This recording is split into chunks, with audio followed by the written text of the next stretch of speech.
Hi guys, we're going to do our December tasting with Beth Ann Simpson. She's the Director of Downtown Development in Jackson. Thank you for doing this. Thanks for having me.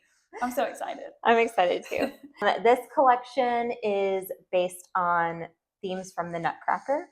So all of the flavors are based on those like themes or characters. And we're sipping a hazelnut hojicha with it while we go through. And we're going to start with the Nutcracker Prince. So that's this blue one right here. It has a wedding cake buttercream and then a salted caramel filling and toasted hazelnuts. So good. I just love how I can always taste every ingredient when you describe it. I love to use like natural flavors for the macaron so that it's not have like an artificial taste at all and that you can really taste all the elements. Well, you do it well. Thank you. That's one of my favorites, I think. So the next one is going to be gingerbread. And this one is really based off of Mother Ginger from the ballet. It has like a cinnamon sugar, like dusted shell, and then the filling is a dairy-free gingerbread buttercream. I love gingerbread. Maybe it tastes like the cookie batter when you're making does. gingerbread cookies. And the topping being dusted with that, I mean. So what's your favorite holiday treat?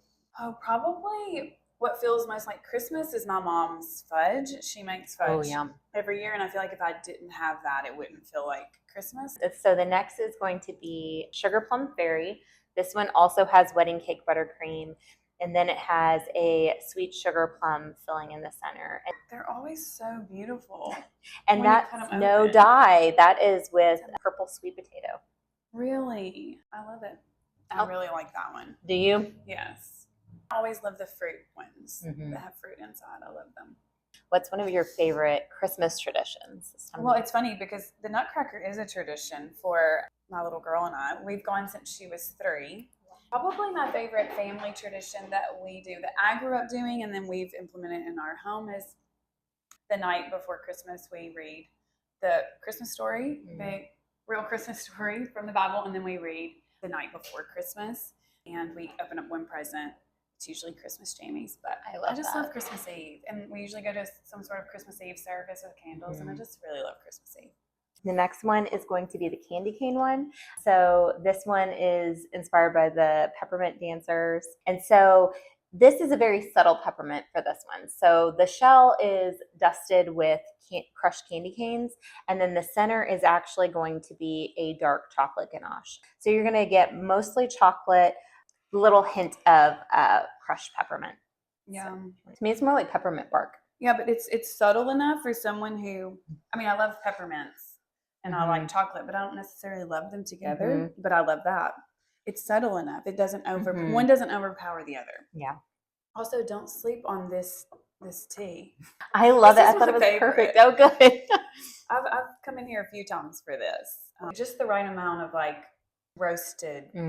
Yeah, kind of earthiness to it. Yeah, I love the hojicha. If you guys have not had hojicha, it's a roasted matcha, and it is going to be more for like I would feel like a coffee drinker that doesn't normally drink tea, that might be put off by the grassiness of matcha. It really has nuttiness instead of the grassiness. Caramel coffee crunch is going to be next. That's the gray one. It has an espresso buttercream, salted caramel, and toffee bits. Oh, I'm gonna like that one. Yeah, it's like caramel macchiato in a macaron. It's so good. And I love if you got all the flavors, they would just be so different from one another. There's such variety. You truly go on this experience. I forgot to say what that one was inspired by, but it's the coffee from Arabia in the land of sweets. And so the last but not least is the hot cocoa one, inspired by the snowflake dance and also kind of by the Spanish chocolate. This one has cocoa in the shell, and then it has a hot cocoa buttercream and little mini marshmallows inside. Tastes like hot cocoa. It does. It's like a lighter chocolate. All right, so last question. I was interested, there's so many things going on downtown this Christmas season. Where can people find out more about what's happening downtown? Yeah, we try to promote all the things happening in December downtown. So we actually do a campaign called Downtown in December, and you can find that on our website at downtownjacksontn.com/December. If you go to our events tab. You'll see it there too. On our socials, we're sharing it. And so it's just a collective schedule of all the things happening, from the Nutcracker to the holiday pop show this weekend. Christmas at the Walk. And Yeah. Christmas at the Walk is this weekend. Christmas, the local has an open house. There's gonna be Santa and music. There's just something pretty much through the 17th or 18th. I feel like there's something to do all the time. So Yeah. if you're looking for something, look downtown. Absolutely. Yeah, and while you're here, if you come to an event, I would love for people to eat while you're downtown and shop while you're downtown and support our And tag downtown Jackson yes, too. but just support our small business community in this time too when you're out going to these events and these special festivities. Well, thank you so Yeah, much, thank Beth you Ann. for This was having so much me. fun. Thank you.